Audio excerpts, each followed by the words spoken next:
in dalkeena loo abuuro jaamacado kuwa soo saarkay wax ka qabanayaan oo kuwan computer science-ka iyo waxa laga sheegan kale oo cid wax ku qabataan jirin wax soo saarna lahayn la iska dhaafo aynu sameeyno jaamacado waxbarashada anfacaan sida beeraha iyo xoolaha iyo farsamada gacanta ee kala duwan farsamada gacanta kala duwan inkastoo ay ummadeen waxbarashada ku fiican tahay haddana waxaad moodaa inay gacmuhu laaban yihiin oo xataa waxa ay barteen ka faa'iideysan intaasaan ku soo koobi lahaa waxa kale oo ku xigta in wasaaradda waxbarashadu dib u eegis ku samayso manhajka waxbarashada qaranka dhowr jeer baynu ka hadalnay oo imika labadii manhaj ay dugsiga sare iyo kii hoose dhexe isma laha ilmuhu 8 galaas hoose wuxuu ku soo baranayaa af Soomaali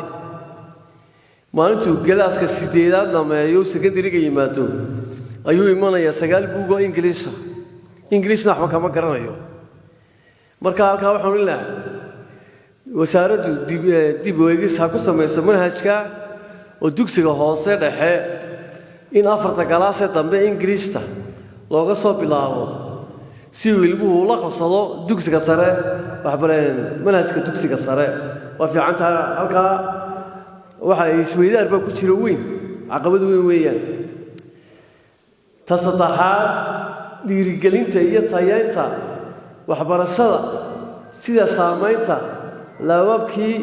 iyo laabereeryadii dugsiyada sare iyo jaamacadaha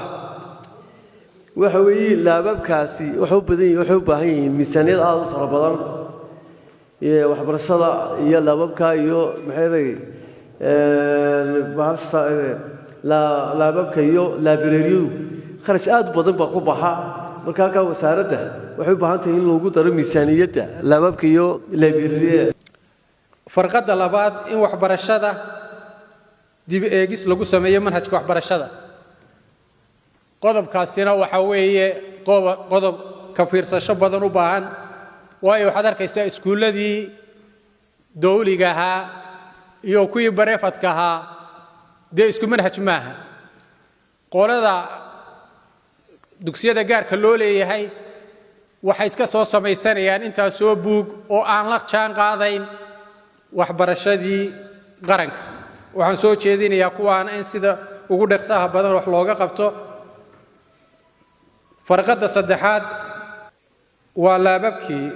farqada afraad tayeynta iyo kor u qaadista goobaha waxbarashada ee magaalooyinka waaweyn dugsiyadii dawliga ahaa ee gobollada waaweyn ku yaalay waxay u baahan yihiin tayeyn xagga iskuulka dhismayaasha iyo qalabaynta iyo macallimiintaba macallimiintu waxay qaadataa mushaharka ugu yar caalamkana waxaynu ognahay dadka qaata mushaharka ugu badani waa ciidamada iyo macallimiinta innaka labadiiba waxaynu ka dhignay labada ugu mushahar yar waxaan soo jeedinayaa si macallimiintu tayadooda kor loogu qaado iskuuladii dugsiyadii tababarka weeliyiin macallimiinta laakiin mushaharooyinkana loo kordhiyo hoos loo eego macallimiinta dugsiyada dawladda waayo macallin waliba markuu arko dugsigii gaarka loo lahaa isagoo dee waxbarashadiisa ay dhisan tahay wuxuu is odhanayaa dugsiga kale ee gaarka loo leeyahay ayaad ka helaysaa